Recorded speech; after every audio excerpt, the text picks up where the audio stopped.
Hello friends! Today let's talk about a game that vividly illustrates the consequences of a nuclear world war. For me, METRO2033 is not just a computer game. It's the visualized beginning of a great story based on books. It narrates the lives of people after a nuclear catastrophe. I want to dedicate some time on my channel not only to the three main games in the series, but also to their expansions. I first encountered the game in 2010 and my initial attempt at playing didn't go well due to its complexity. I left it aside after struggling to cross the Kuznetsky Bridge.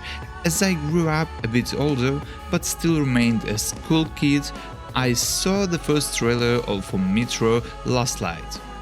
I was impressed by the visuals and the game turned out to be significantly better. It was then that I realized I definitely wanted to play it and understand the story. However, to comprehend it fully, I needed to start with the first part.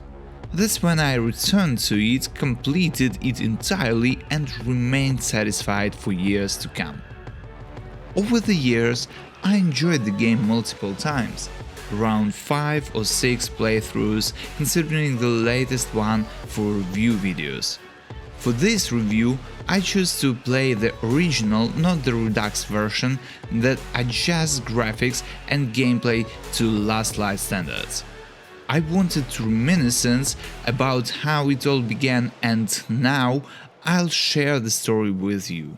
So let's dive into the plot of METRO2033 based on information from the game and some details from book. The narrative unfolds in the year 2033, exactly 20 years after a nuclear catastrophe. The setting is Moscow, where approximately 40,000 people have survived, forced to live in the metro as it's one of the few places on Earth not entirely affected by radiation. Venturing to the surface is akin to death for metro dwellers, making it a perilous task taken up by either desperate individuals or well-prepared fighters capable of facing the abominations that have overrun Moscow. The main character, Artem, is fortunate in a way. Despite being confined to life on just 2 stations since early childhood, his memories contain images of what a normal world looks like. At the age of 4, he witnessed the nuclear war. Initially living on Timerazivska station, he lost his mother to a rat invasion that also decimated the station. A man named Brubon, also known as Dry, saved the young Artem. Artem's life changes when Hunter, a stalker, arrives with fresh news from other stations. A breach in the defense of VDNH's station occurs precisely as Hunter arrives. Dry, Hunter, Artem and other able-bodied men had to defend against the attack. Though the assault is repelled, Hunter, true to his stalker nature, goes on reconnaissance. He hands Artem a Spartan token, which will prove vital for him in the future. Artem's journey unfolds as he faces various situations, problems, and meets different people on his way to fulfill his mission for his home station. To avoid spoilers, I won't delve deep into the characters, but each one is a living, breathing person. Despite the game being 13 years old, I believe its relevance remains due to fantastic source material and the developer's thoughtful approach in creating the game. According to fans forums, the author of the book gave the developers the opportunity to write the story independently. He did this to assess their attention to detail and how well they adhered to the narrative. He only edited the dialogues after the full script was ready. I consider this a great example of the interaction between two creative fields, book and the game development. Now a few words about the characters. I won't mention specific names for those we'll encounter, but I'll provide a qualitative description. The supporting characters are interesting, and the way they are presented, both in terms of additional characters and later Artem himself, makes METRO2033 a fascinating game. Additional characters contribute significantly to the atmosphere, and listening to their stories is enjoyable. Watching them is fantastic. They're all different. The key additional characters that Artem encounters contrast with each other, nevertheless they remain united by the overarching problem of life in the metro after a nuclear catastrophe. Even if a character is not in our field of view for long, they leave a lasting impression. I still remember the boy who asked Artem for a ballad after all these years, not to mention other more important heroes.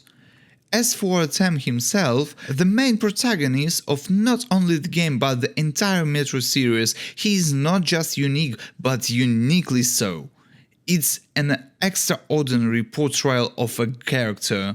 You might wonder what the developers at 4A Games did to achieve this uniqueness, given that Artem simply remains silent. It turns out they didn't do anything. This became a meme at first and later evolved into a distinctive feature of the series in the gaming world. Artem is notably the first character I've encountered in games who doesn't speak. In games where a character doesn't utter a word, there is usually an option to respond, at least in text.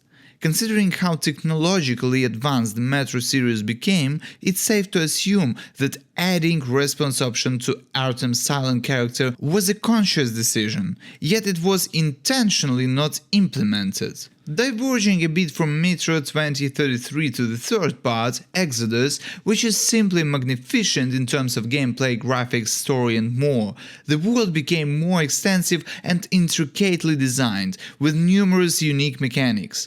Despite all these improvements, Artem still remains silent. Even with the excellence of the third part of Metro, it becomes evident that this silence is indeed a distinctive feature of the series and not just a cost-saving decision by the developers to avoid voicing another character. How do I, as a fan of the Metro series in 2024, feel about this? I understand it, but can't help thinking that if Artem were voiced, it would elevate the narrative to even higher levels of engagement and empathy with the characters. Sometimes people pour their hearts out, share personal stories, and he just remains silent, showing no reaction. It's understandable that in such moments being a good listener might be the best one you can do. But not always and not with everyone as Artem does. Since this has become a tradition in this beloved series of games, I, like many other, can only accept it as a unique feature and enjoy all its other merits. Now let's talk about the game world, its richness, diversity and gameplay. First, let's discuss how the game world is designed and the atmosphere it creates. Given that the events unfold in a post-nuclear world, the setting is appropriately created, not only in the main location, the metro, depicted as one of the last bastions of humanity, but it also oppressive, dark and occasionally frightening, despite the game not belonging to the horror genre. Even the surface of Moscow, as shown in the mission Dead City, is true to its name. Regarding the richness of the world, METRO2033 is quite minimalist in this regard. Apart from loot, ammunition, filters and medkits, there is practically nothing else in the game. Not even simple notes are present to provide additional information about the world. Instead, the game relies on a unique approach to conveying information. Before each mission, Artem delivers a speech commenting on past events and teasing a bit about the future, which is oddly absent during gameplay. It's peculiar that he speaks in the loading menu but not in the actual game. Information is mostly obtained from companions during missions or casually from non-player characters who, even if they don't affect the game directly, provide interesting and informative narratives. Now let's discuss the gameplay. Despite the minimalism I mentioned, I like the world. It effectively accomplishes the task of conveying and making you feel the atmosphere it presents. It is atmospheric even if not overly populated. Speaking from the perspective of my 5th or 6th playthrough, it was still interesting to be in this world each time. I feel the atmosphere, and this is another reason why I believe METRO2033 will remain relevant for many years to come. For now, let's conclude with my personal assessment of METRO2033. From the very beginning of my discussion, it was clear that I harbor only positive emotions for the game. METRO2033 has stood the test of time. In my opinion, the story of people's lives after a nuclear catastrophe is so vivid and theoretically captivating that a significant number of people, myself included, have placed themselves in the shoes of those 40,000 people living or surviving in the Moscow metro. My rating for METRO2033 is 9.5 out of 10. I love this story and game, and I will continue to love it always. Finally, regarding my community post 3 weeks ago, where I talked about increasing the duration of videos to a minimum of 10 minutes and preferably up to 20, after analyzing and reflecting on the written content over the past couple of weeks without new videos, I realized that as a novice YouTuber, I have a purpose for doing this. I set some limitations or minimums for myself in terms of time, especially publicly starting them. Upon reflection, I've realized that I will do as I originally planned, with the duration being whatever it turns out to be, but not excessively long. I don't want to stretch videos by adding unrelated content. This exception is an audience interaction. Assessing my manner of reasoning and conveying thoughts, I believe I'm able to summarize the essence of a game or topic in less than 20 minutes. If 20 minutes are insufficient, it's okay. It means the script will be 2 to 3 times longer. However much it takes to effectively convey the video's theme based on my own feelings. There are 3 games of which I anticipate videos being quite extensive.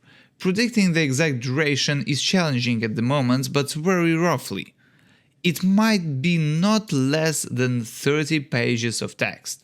Considering this out is about 7 pages, you can estimate how many minutes or hours that might be. In general, I don't want to restrict myself if videos end up being less than 10 minutes, it's okay. I've calculated that what I've said on the topic is sufficient. More than 15 or 20 minutes doesn't matter. As an author, I've expressed as many thoughts as I wanted on this topic. This is a brief teaser. The next video will be on the new format, one where I'm not constrained.